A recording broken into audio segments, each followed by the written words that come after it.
हमारे इस YouTube channel के सेगमेंट फास्ट न्यूज में आप तमाम का इस्तकबाल है। इस वीडियो में आप देख सकते हैं कम मिनटों में बहुत ज्यादा खबरें। तो आइए शुरू करते हैं वीडियो को और देखते हैं आज की ताजा तरीन खबरें।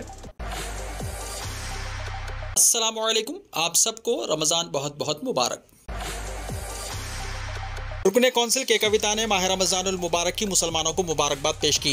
दुख्तर वज़ीर आला और रुकने तेलंगाना कानूनसाज कौंसिल के कविता ने सोशल मीडिया के मशहूर प्लेटफॉर्म ट्विटर पर ट्वीट करते हुए माह रमजान की आमद के मौके पर रियासत के तमाम मुसलमानों को माह रमजान की दिली मुबारकबाद पेश की और नेक ख्वाहिशात का इजहार करते हुए कहा कि रमजान का मुबारक महीना आवाम के लिए खुशियों की नवीद साबित हो और हम आहंगी और मजहबी रवादारी का मजहर बने। बारिश से फसलों को नुकसान, फी एकड़ 10,000 रुपए माली मदद, केसीआर का ऐलान। तेलंगाना के वजीर आला के चंद्रशेखर राव ने कहा है कि फसलों को हुए नुकसान पर खबलजी मरकज को भेजी गई रिपोर्ट पर मरकज से कोई माली इमदाद नहीं की गई। मुल्क में पहली मरतबा सिर्फ तेलंगाना हुकूमत ही नुकसान पर किसानों को फी एकड़ 10,000 रुपए माली इमदाद फराहम करेगी। रियासत में हालिया दिनों के दौरान तूफानी हवाओं के साथ हुई बारिश के नतीजे में हजारों एकड़ पर फैली फसलों को नुकसान पहुंचा। वजीर आला ने आज रियासत के बाद अजला का दौरा किया। उन्होंने परेशान हाल किसानों से बात की और बारिश से तबाह हुई धान, मकई और आम की फसलों का मुआयना भी किया। वजीर आला ने कहा कि जुमला 79,000 एकड़ पर फैली चावल की फसल को नुकसान पहुंचा। उन्होंने यकीन दिलाया कि किसानों को मायूस होने की जरूरत नहीं है। वजीर आला ने कहा कि इस सिलसिले में मरकज को कोई रिपोर्ट नहीं भेजी जाएगी। हालांकि माजी में फसलों के नुकसान से मुतालिक रिपोर्ट मरकज को भेजी गई थी, लेकिन कोई मुआवजा नहीं दिया गया। तेलंगाना के किसानों को रियासती हुकूमत ही माली मदद फराहम करेगी। उन्होंने वाज़ेह किया कि फसलों को नुकसान पर किसानों को 10,000 रुपए फी एकड़ मुआवजा दिया जाएगा। हुक्काम को अहकाम जारी किए जाएंगे कि खौलदार किसानों की भी मदद की जाए ताकि उनसे भी इंसाफ हो सके। उन्होंने वजाहत की है कि 10,000 रुपए फी एकड़ के हिसाब से जुमला 228 करोड़ रुपए की मंजूरी दे रहे हैं। कविता की तस्वीर से छेड़छाड़, काबिल एतराज वीडियो बनाने वाला करीमनगर जिले का नौजवान हैदराबाद में गिरफ्तार। हैदराबाद गच्चीबौली पुलिस स्टेशन के डिटेक्टिव इंस्पेक्टर रविंदर के मुताबिक बीआरएस पार्टी के मुकामी कायदीन ने इस महीने की 20 तारीख को गच्चीबौली पुलिस स्टेशन में शिकायत दर्ज करवाई थी कि उन लोगों के खिलाफ कार्रवाई की जाए जिन्होंने MLC के कविता की तस्वीर के साथ छेड़छाड़ करते हुए काबिल एतराज वीडियो सोशल मीडिया पर अपलोड किया। पुलिस ने इस सिलसिले में एक केस दर्ज करके तफ्तीश शुरू कर दी और एक नौजवान को गिरफ्तार कर लिया, जिसकी शनाख्त बी चंद्रशेखर के तौर पर की गई है। इसका ताल्लुक जिले करीमनगर रामड़गू मंडल के मौजा बही चरला से बताया गया है। चंद्रशेखर को कल गिरफ्तार करके रिमांड पर भेज दिया गया। तेलंगाना पब्लिक सर्विस कमीशन में काम करने वाले 10 मुलाजिमीन भी ग्रुप 1 एग्जाम में क्वालिफाई, तहकीकात में नया इंकिशाफ। तेलंगाना पब्लिक सर्विस कमीशन यानी TSPSC के पेपर लीक होने के मामले में SIT की जांच तेजी से जारी है। SIT ने TSPSC में काम करने वाले 10 लोगों को ताज़ा नोटिस जारी किया है, जिन्होंने कमीशन में काम करते हुए ग्रुप 1 का इम्तिहान लिखा और प्रीलिम्स एग्जाम्स में आला निशानात हासिल किए। ये तमाम आउटसोर्सिंग और कॉन्ट्रैक्ट की बुनियाद पर काम करते हैं। SIT ने इस केस के मरकजी मुलजिम से मिलकर ग्रुप 1 के लीक होने वाले पर्चे को हासिल करते हुए इम्तिहान देने वालों की जवाबी पर्चे की तस्दीक की है, जिसमें सुरेश और 3 दिगर के नाम मुलजिमीन की फहरिस्त में शामिल किया जाने वाला है। तीनों की तलाश शुरू कर दी गई है। SIT ने तकरीबन 120 लोगों की शनाख्त की है, जिन्होंने ग्रुप 1 में 100 से ज्यादा निशानात हासिल किए हैं और उनसे तफ्तीश कर रही है। TSPSC में 20 लोग काम कर रहे हैं, इनमें से 10 ने क्वालिफाई किया और 3 ने 120 से ज्यादा निशानात हासिल किए। सदर तेलंगाना कांग्रेस रेवंत रेड्डी से SIT की पूछगछ। तेलंगाना कांग्रेस के सदर रेवंत रेड्डी, जिन्होंने तेलंगाना पब्लिक सर्विस कमीशन यानी TSPSC के पेपर लीक होने के मामले के सिलसिले में मुख्तलिफ इल्जाम लगाए थे, इनसे आज खुसूसी जांच टीम यानी SIT ने पूछगछ की। कबल से कांग्रेस लीडरों के इम्कानी एहतजाज के पेश नजर पुलिस ने कई कांग्रेसी लीडरों को घरों पर नजरबंद कर दिया ताकि एहतजाज के सबब कोई नाखुशगवार वाक़या पेश न आए। SIT के अहदेदारों ने TSPSC पेपर लीक होने पर इल्जाम आयद करने के बाद रेवंत रेड्डी को नोटिस जारी की थी, जिसमें इनसे ख्वाहिश की गई थी कि वो 23 मार्च को SIT के सामने अपने इल्जामात के सिलसिले में पेश हों। पब्लिक सर्विस कमीशन में बड़े पैमाने पर तब्दीलियों के लिए KCR की तैयारियां। तेलंगाना पब्लिक सर्विस कमीशन के क्वेश्चन पेपर लीक होने के मामले को लेकर नाराज चीफ मिनिस्टर के चंद्रशेखर राव ने कमीशन में बड़े पैमाने पर तब्दीलियों की मंसूबाबंदी कर ली है। बताया जाता है कि चीफ मिनिस्टर ने कमीशन में इस्लाहात के जरिए इम्तिहानात के इनेकाद के निज़ाम को शफाफ बनाने के लिए माहिरीन से राय तलब की है। चीफ मिनिस्टर ने कमीशन की मौजूदा सूरत हाल और खासतौर पर क्वेश्चन पेपर के लीक होने को रोकने में नाकामी पर बरहमी का इजहार किया। बावसूख ज़राए के मुताबिक KCR अपने बेटी कविता को इन्फोर्समेंट डायरेक्टरेट की जानिब से मुसलसल 2 दिन तक तलब किए जाने से उलझन का शिकार हैं। वो ज्यादातर वक्त इन्फोर्समेंट डायरेक्टरेट की तहकीकात पर सर्फ कर रहे हैं, क्योंकि कविता 2 दिन तक नई दिल्ली में थी। जराये के मुताबिक KCR ने सदर नशीन public service commission Janardhan Reddy को अखलाकी जिम्मेदारी कबूल करते हुए मुस्तफी होने की तजवीज़ पेश की है, क्योंकि अपोजिशन हुकूमत की अदम कार्रवाई का बहाना बनाकर KTR को निशाना बना रही है। जराये ने बताया कि चीफ मिनिस्टर ने अहदेदारों के साथ जायजा इजलास में कहा कि कमीशन के एक इम्तिहानी पर्चे के इंकिशाफ ने दिगर एग्जाम्स के बारे में भी उम्मीदवारों में शुबहात पैदा कर दिए हैं। चीफ मिनिस्टर का एहसास है कि सदर नशीन और सेक्रेटरी फौरी और मौसर इक़दामात के जरिए पर्चा जात के इफ्शा को रोक सकते थे। इंटरमीडिएट की तालिबा को एग्जाम लिखने के दौरान सीने में शदीद दर्द, हॉस्पिटल मुंतकिल। तेलंगाना के महबूब नगर में वाक़या। तेलंगाना के जिले महबूब नगर मुस्तकिल के गवर्नमेंट जूनियर कॉलेज बॉयज़ में आज इंटरमीडिएट एग्जाम के दौरान फर्स्ट ईयर की तालिबा बिंदु को अचानक सीने में शदीद दर्द शुरू हुआ, जिस पर ओहदेदारान ने फौरी हरकत में आते हुए फौरन 108 एम्बुलेंस के जरिए मुकामी हॉस्पिटल पहुंचाया। इब्तिदाई तिब्बी इमदाद के बाद डॉक्टरों ने खतरे से बाहर बताया। फिलहाल तालिबा की तबीयत बेहतर बताई जाती है।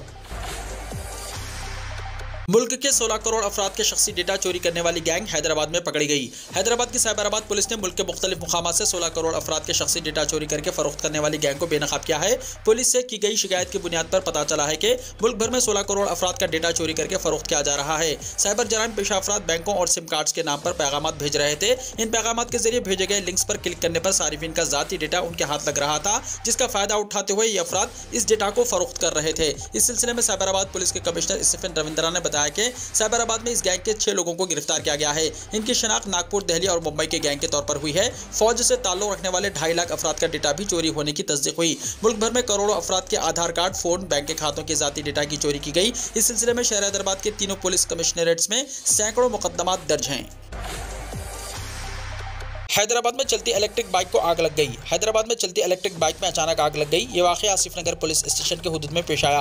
बताया जाता है कि LIC के दफ्तर के करीब जा रही इलेक्ट्रिक बाइक में अचानक आग लग गई। बाइक में आग देखकर गाड़ी चलाने वाले ने फौरी चौकसी का मुजाहरा किया और बाइक से उतरकर दूर ठहर गया। इसकी आंखों के सामने आग ने देखते ही देखते मुकम्मल गाड़ी को अपने लपेट में ले लिया। शुबा किया जा रहा है कि इस इलेक्ट्रिक बाइक में शॉर्ट सर्किट की वजह से आग लग गई है।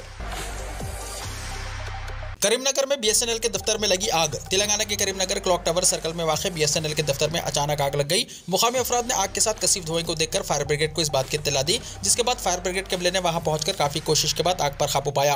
एहतियाती इक़दाम के तौर पर टावर सर्कल के इलाके में बिजली की सप्लाई बंद कर दी गई थी। फायर ब्रिगेड के ओहदेदार वेंकैया ने कहा कि इस वाक़े के साथ ही चौकसी का मुजाहरा करते हुए आग पर काबू पाया गया। ये इमारत G+2 है और पहली मंजिल पर यह BSNL का दफ्तर है। इस वाक़े में किसी के झुलसने या फिर किसी की मौत की कोई इत्तला नहीं मिली। इस वाक़े के नतीजे में BSNL के नेटवर्क खिदमात में रुकावट पैदा हो गई और आवाम को काफ़ी मुश्किलात का सामना करना पड़ा। ओहदेदारों के मुताबिक इस वाक़े में नेटवर्किंग कंट्रोलिंग सिस्टम मुकम्मल तौर पर तबाह हो गया। मुख्तलिफ सरकारी महकमेजात के CUG मोबाइल फ़ोन्स के अलावा मुत्तहदा करीमनगर ज़िले के साथ साथ मुत्तसिल अजला आदिलाबाद, करीमनगर, निज़ामाबाद और वरंगल के तकरीबन 3 लाख मोबाइल फ़ोन्स जो BSNL खिदमात से इस्तेफादा करते हैं मुतासिर हो गए। BSNL की ब्रॉडबैंड खिदमात भी मुतासिर हुई, जिसके नतीजे में तकरीबन 3000 लैंडलाइन फ़ोन्स भी नेटवर्क की कमी की वजह से मुतासिर हो गए। नेटवर्क न होने के नतीजे में कई बैंक की सरगर्मियाँ भी मफलूज हो गई। इब्तिदाई तखमीना के मुताबिक इस वाक़े में तकरीबन 3 करोड़ रुपए के नुकसान का पता चला है। आंध्र प्रदेश के विशाखापट्टनम में इमारत के मुनहदम होने से 3 अफराद हलाक, 5 दिगर जख्मी। आंध्र प्रदेश के विशाखापट्टनम के रामाजोगीपेट इलाके में 3 मंजिला इमारत के मुनहदम होने के नतीजे में 3 अफराद हलाक हो गए। इस हादसे में 14 साल अंजलि, इसके भाई 17 साल दुर्गा प्रसाद और बिहार से ताल्लुक रखने वाला 27 साल छोटू हलाक हो गए, जबकि दिगर 5 अफराद शदीद जख्मी हो गए। जख्मियों में केशिवा शंकरा, S रामाराव, प्रीति कल्याणी, S कृष्णा और S रोजा रानी शामिल हैं। इत्तला मिलते ही पुलिस, फायर ब्रिगेड, NDRF और रेवेन्यू टीमें मौके पर पहुंच गई, जिन्होंने इमदाद और बचाव ऑपरेशन शुरू कर दिया। इस इमारत में जुमला 8 अफराद मौजूद थे। जख्मियों को इलाज के लिए हॉस्पिटल मुंतकिल किया गया। कांग्रेस लीडर राहुल गांधी को 2 साल कैद की सजा। वज़ीर-ए-आज़म नरेंद्र मोदी पर मुतनाज़ा तबसरा करने के इल्जाम में कांग्रेस लीडर राहुल गांधी को गुजरात की सूरत की जिलाई अदालत ने 2 साल कैद की सजा सुनाई है। राहुल गांधी को हित्ता की इज्जत केस में IPC की दफ़ा 504 के तहत कसूरवार ठहराया गया है। साल 2019 में कर्नाटका में कोलार इंतखाबी मुहिम के एक हिस्से के तौर पर उन्होंने ये कहते हुए तबसरा किया था कि मुल्क के तमाम चोरों का खानदानी नाम मोदी क्यों है। राहुल गांधी के खिलाफ ये मुकदमा BJP के MLA और गुजरात के साबिक वजीर परनीश मोदी ने सूरत की अदालत में मुकदमा दायर किया था। 2 साल की समाअत के बाद अदालत ने राहुल गांधी को शख्सी तौर पर अदालत में पेश होने का हुक्म दिया।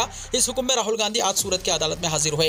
अदालत ने तस्दीक की कि इस बात के तमाम सबूत मौजूद हैं कि वज़ीर-ए-आज़म मोदी को बदनाम किया गया और इन्हें 2 साल कैद की सजा सुनाई गई। बाद अदालत ने राहुल गांधी को जमानत मंजूर कर दी और इन्हें इस फैसले के खिलाफ अपील दायर करने के लिए 30 दिन का वक्त दिया है। कोरोना से लड़ने के लिए मरकजी हुकूमत ने सभी रियासतों को दिया 5-फोल्ड स्ट्रैटेजी इख्तियार करने का मशवरा। हिंदुस्तान में एक बार फिर कोरोना की रफ्तार तेज होती हुई दिखाई दे रही है। हालात खराब होने से पहले ही मरकजी और रियासती हुकूमतें एहतियाती इक़दाम कर रही हैं।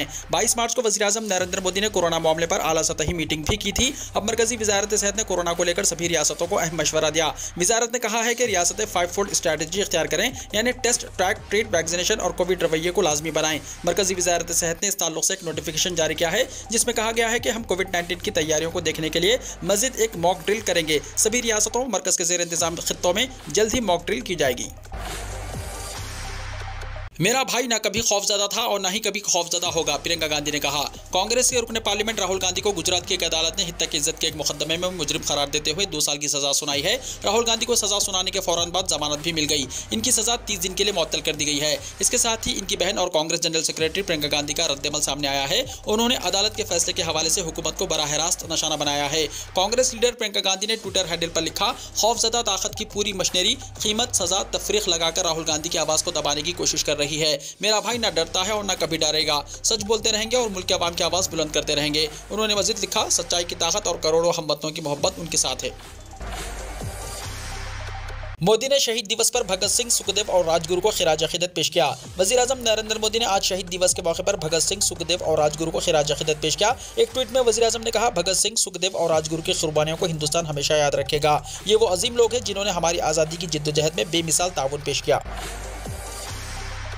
अब बीजेपी ने अरविंद केजरीवाल हटाओ दिल्ली बचाओ के पोस्टर लगाए। दिल्ली के मुख्तलिफ इलाकों में वज़ीर-ए-आज़म नरेंद्र मोदी के खिलाफ लगाए गए मोदी हटाओ देश बचाओ पोस्टरों के जवाब में अब बीजेपी ने भी पोस्टर लगाए हैं। इन पोस्टरों पर लिखा है, अरविंद केजरीवाल को हटाओ दिल्ली को बचाओ। पोस्टर पर बीजेपी लीडर मनजिंदर सिंह सहसा का नाम छाया है। साथ ही पोस्टर के ऊपरी हिस्से में बेईमान, रिश्वत लेने वाला और तानाशाह लिखा है। और पोस्टर जारी होने के बाद वज़ीर आला अरविंद केजरीवाल ने कहा, उन लोगों ने दिल्ली में मेरे खिलाफ पोस्टर लगाए हैं, मुझे इस पर कोई इतराज़ नहीं है। जमहूरियत में आवाम को अपने लीडर के हक में या खिलाफ में अपने ख्यालात का इज़हार करने का पूरा हक है। मेरे खिलाफ पोस्टर लगाने वालों को गिरफ्तार ना किया जाए। गौरतलब है कि अभी कुछ दिन पहले ही पूरी दिल्ली में वज़ीर-ए-आज़म मोदी के खिलाफ मोदी हटाओ देश बचाओ के पोस्टर लगाए गए थे। इसके बाद वज़ीर माहौलियात गोपाल राय ने मंगल को कबूल किया था कि आम आदमी पार्टी ने ये पोस्टर लगाए। तहम इस मामले में कार्रवाई करते हुए पुलिस ने 130 से ज़्यादा FIR दर्ज की थी और 6 अफराद को गिरफ्तार किया था।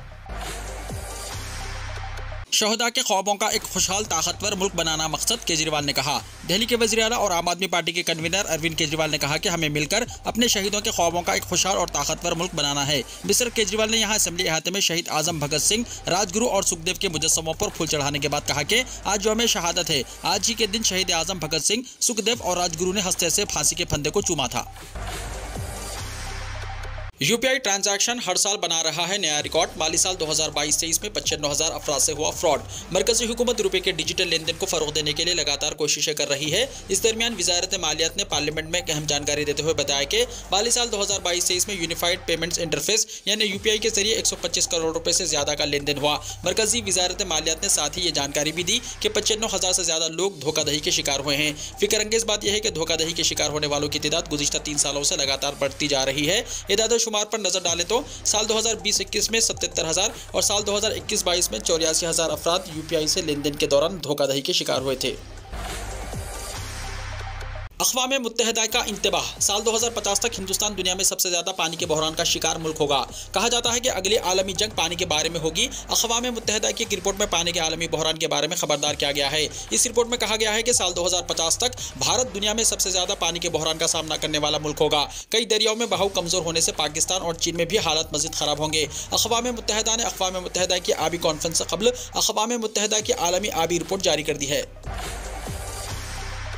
अमेरिकी सदर जो बाइडेन ने दुनिया भर के मुसलमानों को दी रमज़ान की मुबारकबाद। अमेरिकी सदर जो बाइडेन ने इस्लाम के मुक़द्दस महीने रमज़ान के आगाज़ पर दुनिया भर के मुसलमानों को मुबारकबाद दी। रमज़ान के दौरान इस्लामी कैलेंडर के 90वें महीने में मुसलमान सुबह से शाम तक रोज़ा रखते हैं और दुनियावी लज्जतों से परहेज़ करते हैं। सदर जो बाइडेन और खातून अव्वल जिल बाइडेन ने चारशंबे को एक बयान में कहा कि वो अपने साथी अमेरिकियों और दुनिया भर के मुसलमानों को रमज़ान करीम की मुबारकबाद देते हैं। हम आपको बहुत खुश और पुरअमन रमज़ान की ख्वाहिश करते हैं।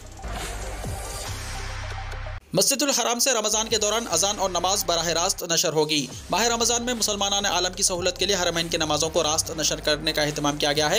हरमैन इंतज़ामिया के सरबराह आला डॉक्टर अब्दुर्रहमान अस्सुदैस ने कहा कि सऊदी क़यादत की हिदायत के मुताबिक तमाम काम मुकम्मल किए गए हैं। दुनिया भर में आबाद मुसलमानों तक अजान और नमाज के मनाजिर बराह रास्त पेश किए जाएंगे। सऊदी अरब में हरमैन शरीफीन इंतज़ामिया ने रमज़ान के दौरान मस्जिदुल हराम में साउंड सिस्टम के लिए जदीद टेक्नोलॉजी से इस्तेफ़ादा किया है। सरकारी खबरसां इदारे SPA के मुताबिक इंतज़ामिया के सरबराह आला डॉक्टर अब्दुर्रहमान अस्सुदैस ने कहा कि रमज़ान के दौरान अजान और नमाज की आवाज़ मस्जिदुल हराम के तमाम ज़ायरीन तक पहुंचाने के लिए भी खुसूसी इंतजामात किए गए हैं। वीडियो को लाइक शेयर कीजिए और हमारे इस YouTube चैनल को सब्सक्राइब करते हुए इसके बेल आइकॉन को प्रेस कर लीजिए ताकि ऐसी ही ताज़ा तरीन खबरों का नोटिफिकेशन सबसे पहले आपको मिलता रहे।